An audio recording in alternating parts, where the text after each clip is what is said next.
Hare Krishna, please accept my humble obeisances. All glories to Srila Prabhupada.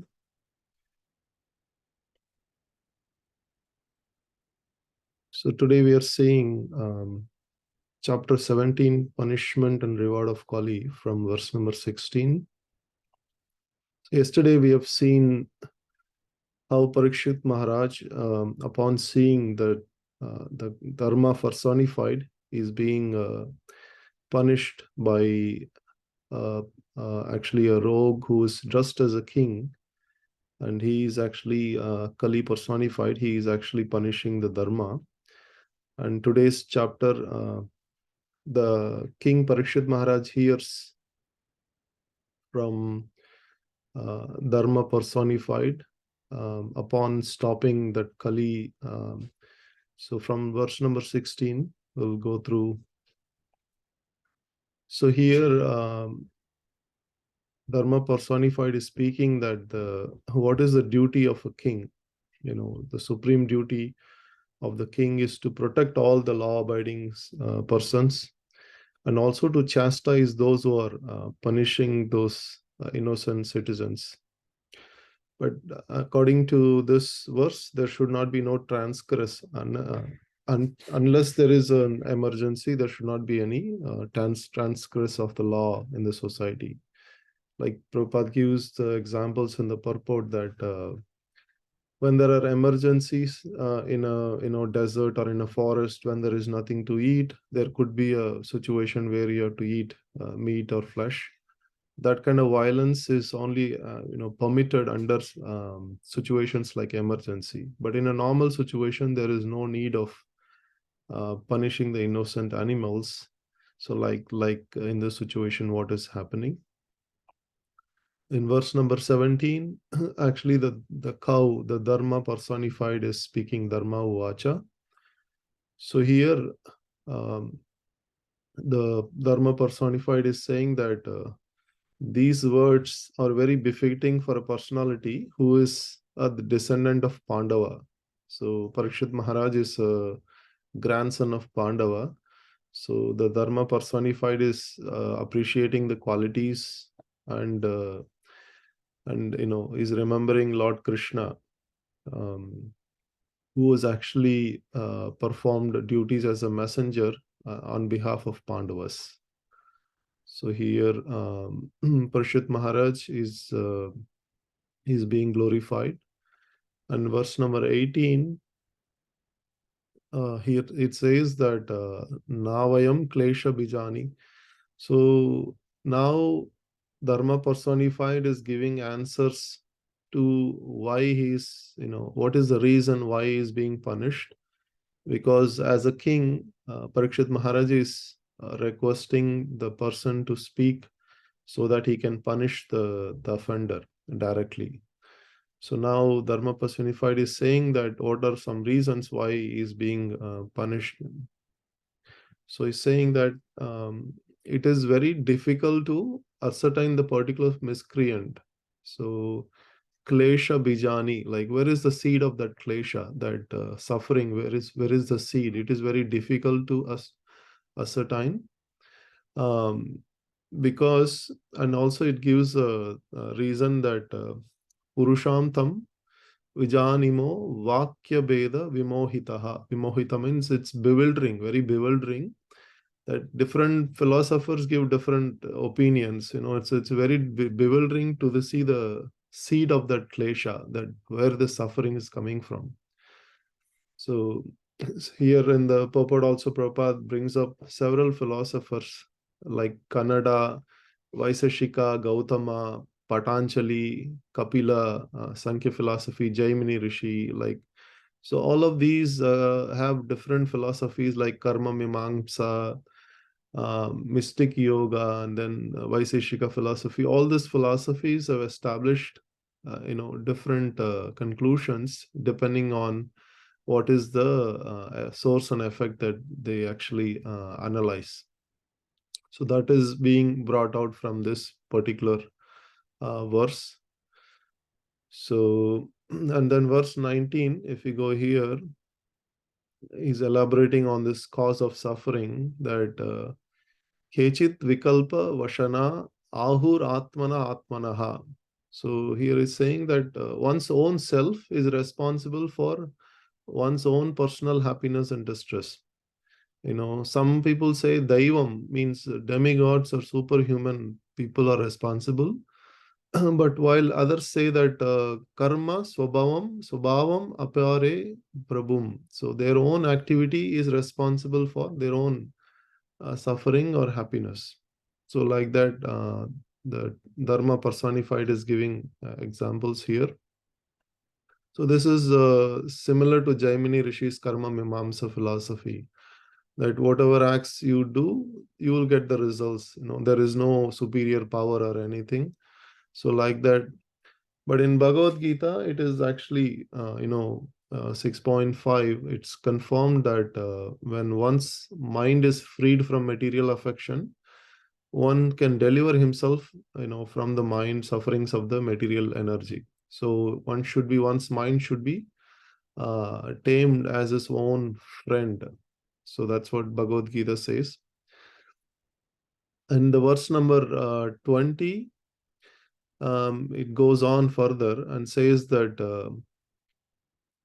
atra anurupam rajarshe vimshasha swa manishaya. So here it goes on further and says that it is very difficult to understand the cause of distress, either by imagination, by expressing words, or by judging yourself, thinking over like that.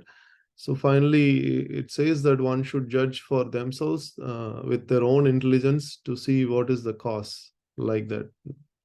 So here Prabhupada makes a point that, okay, this is what the Vaishnavas believe, that they don't blame directly on the person who's causing this, who's putting themselves into trouble, because they understand that behind everything there is Supreme Lord. He is directing all the cause and effect. So for that reason, the Vaishnavas take punishment as their own, misdeeds that have done in the past lifetimes. And similarly, for any good things happen, they take that as a blessings of the Lord. So that is what the Vaishnavas consider.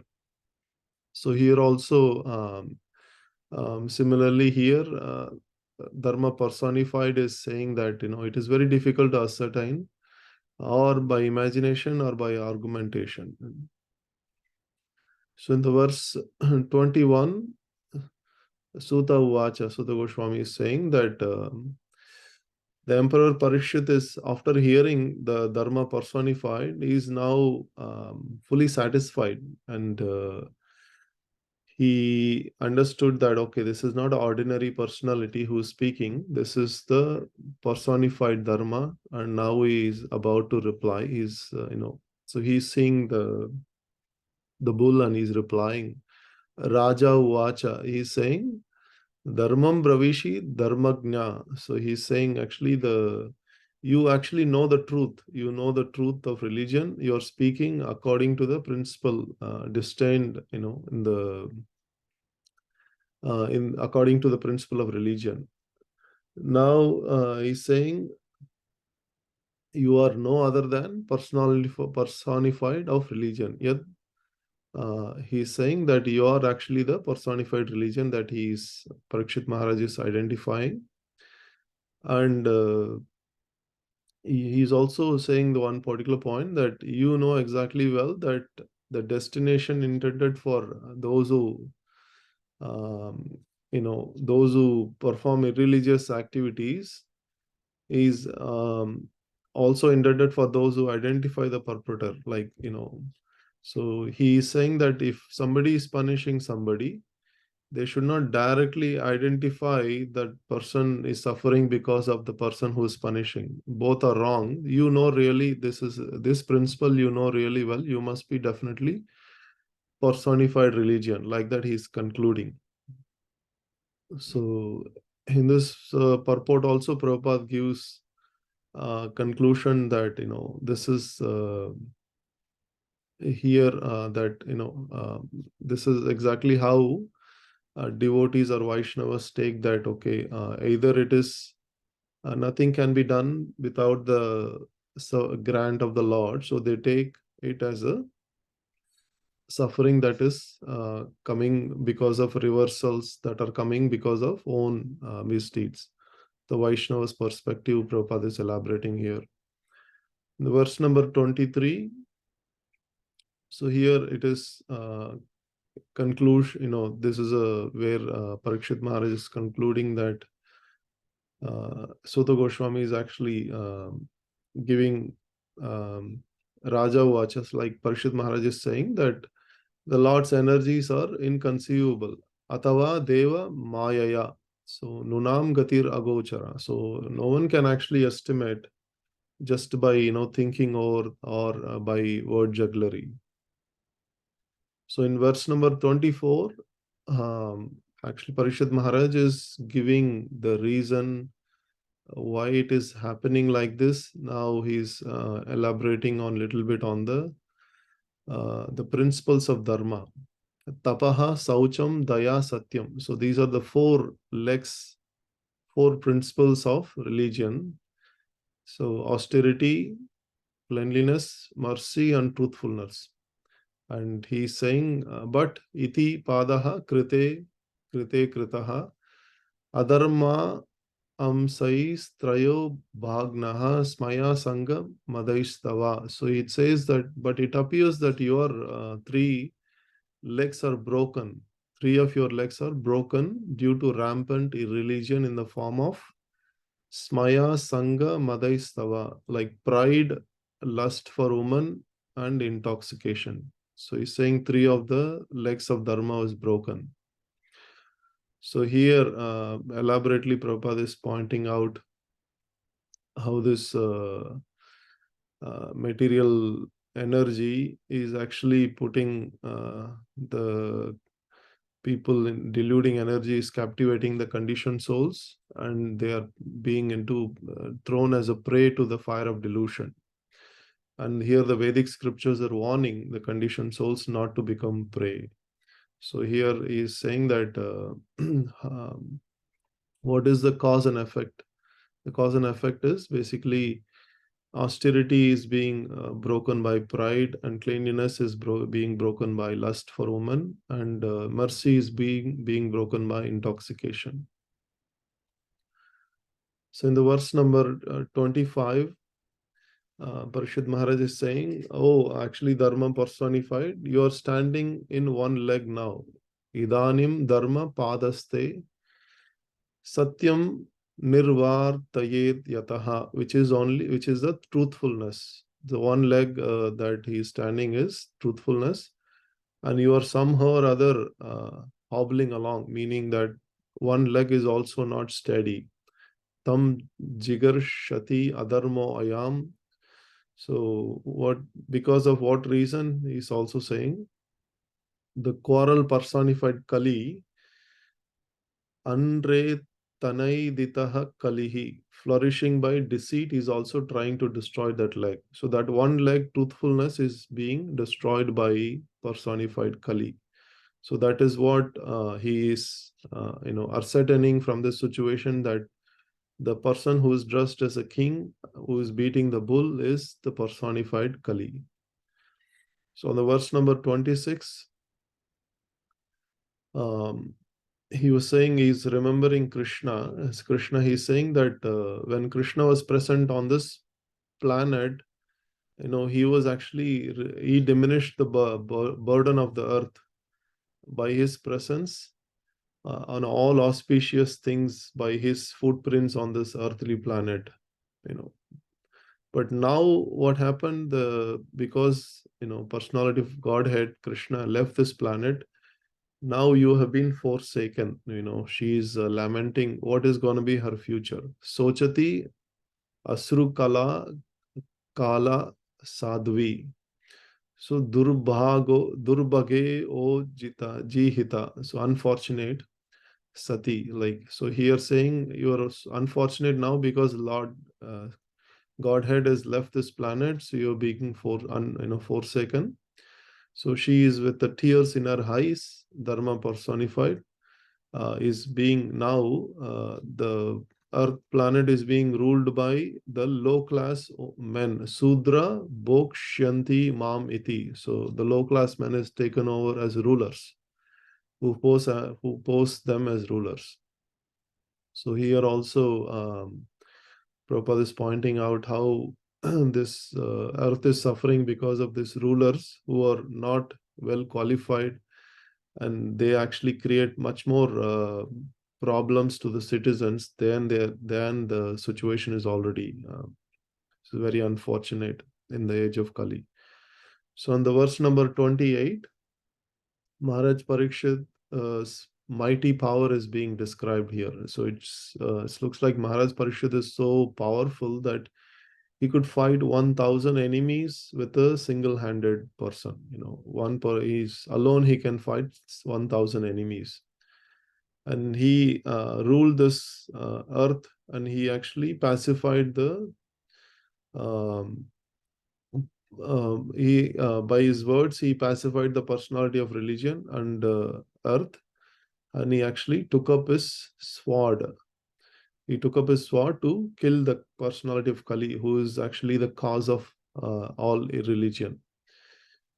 So, iti dharmam mahim chaiva swantvayitva maharataha. So here it says he is Maharata, means he is a greatest warrior.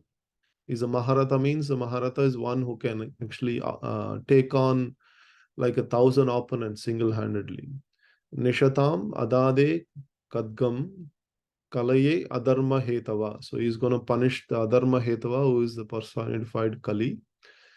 So, and in the verse number 29, the personified Kali was so terrified now. So now he abandoned the dress of a king. He was dressed as a king because he was showing as a ruler. Now he abandoned the dress, and he was under the pressure of the fear that Parishit Maharaj is going to punish and kill him. So now he has taken shelter of Parikshit Maharaj. He surrendered completely out of fear to Parikshit Maharaj. So here, Samagad Baya Viha Valaha. So Baya is out of fear. Tat Pada Moolam Sirasha. Like he kept his head, bent, bowing his head under the, Parikshit Maharaj lotus feet. So now he has taken shelter. So now here, Parikshit Maharaj is a great king. He's a exalted personality. So he is actually considering that this person has taken my shelter, so I should see what can be done. So he smiled compassionately. He did not kill, but he smiled compassionately because he was kind to the poor. So patitam padayor viraha kripaya dina vatsalaha. So dina vatsalaha. So dina vatsalaha is one who is kind to the poor.